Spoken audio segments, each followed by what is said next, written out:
नमस्कार, WPT news 24 में आपका स्वागत है और मैं के विश्वकर्मा। मैं बता दूं कि इस समय पे चुनावी नामांकन दाखिल हो रहा है, जिसमें से बीजेपी और कांग्रेस के कुछ प्रत्याशी कल पर्चा दाखिल किए और कुछ आज आए हैं, जिसमें से धमोनी की कांग्रेस की प्रत्याशी हैं और सीधी विधानसभा के प्रत्याशी ज्ञान सिंह जी भी आए थे और विधानसभा सिहावल से भी बहुजन समाज पार्टी और सीधी विधानसभा क्षेत्र से भी बहुजन समाज पार्टी के प्रत्याशी यहाँ पहुँचे थे।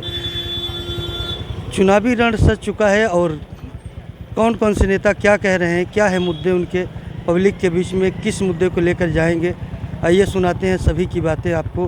क्या है चुनाव का माहौल एमपी में। नमस्कार। और कांग्रेस पार्टी अभी तक जो है तो ब्राह्मण समाज को, पिछड़े वर्ग को वोट दी थी। पहली बार उसने लंबे अरसे के बाद क्षत्रिय समाज को टिकट दिया है। सब साथ चलते थे, अब क्या रहेगा? अब भी क्या सब साथ चलेंगे? देखिए, कांग्रेस पार्टी और तो पीछे आज आपने सीधी विधानसभा से नामांकन दाखिल किया है, क्या कहना चाहेंगे आप?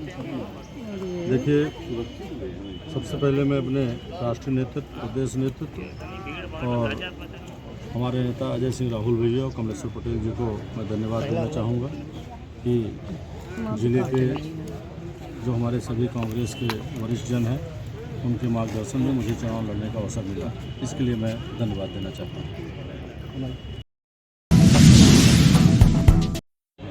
उनकी जनता पे कोई पकड़ नहीं है, आज तक कोई पहचानते नहीं है। अब जब चुनाव लड़ रही हैं तो जा रही हैं तो जनता उनसे सवाल भी कर रही है। आप क्षेत्र में जाइए, निकलिए, फिर आप देखिए कि जनता उनसे क्या पूछ रही है कि आप 9.5 साल कहाँ थे, 9.5 साल में आपने क्यों दर्शन नहीं दिया।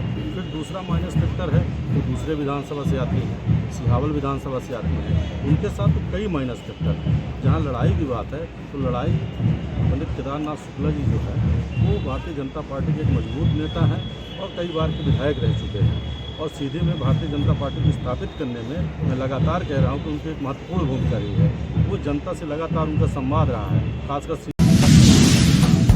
हमारी लड़ाई यदि आज की डेट में हम देखें तो केदार शुक्ला जी से है और चूँकि वो सीधी विधायक रह चुके हैं कई बार के और यहाँ के एक भाजपा के मजबूत नेता हैं, तो जो सर्वे हम भी करा रहे हैं और जो देख रहे हैं, जो हमारे कार्यकर्ता फील्ड में जा रहे हैं, तो आज लड़ाई हमारी भाजपा से न होकर केदार शुक्ला जी से है। कल सीधी में कैलाश विजयवर्गीय की सभा हुई थी, कितना प्रभाव पड़ेगा सीधी विधानसभा में?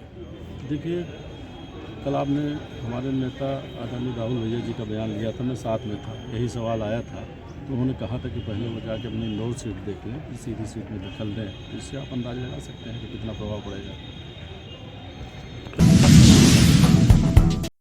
किसानों के लिए किसानी क्षेत्र में बहुत बड़ा काम करने की आवश्यकता है। बिजली की बहुत बड़ी समस्या है, उद्योग धंधे नहीं लग रहे हैं और सबसे बड़ी दिक्कत है कानून व्यवस्था, जो खासकर सीधी की कानून व्यवस्था बिल्कुल पटरी से उतर गई है और तमाम चीज़ें हैं। और हमारा मैनिफेस्टो है, वचन पत्र है, उन सब चीज़ों को लेकर जनता के बीच में जाएंगे और प्राथमिकता के आधार पर काम किया जाएगा।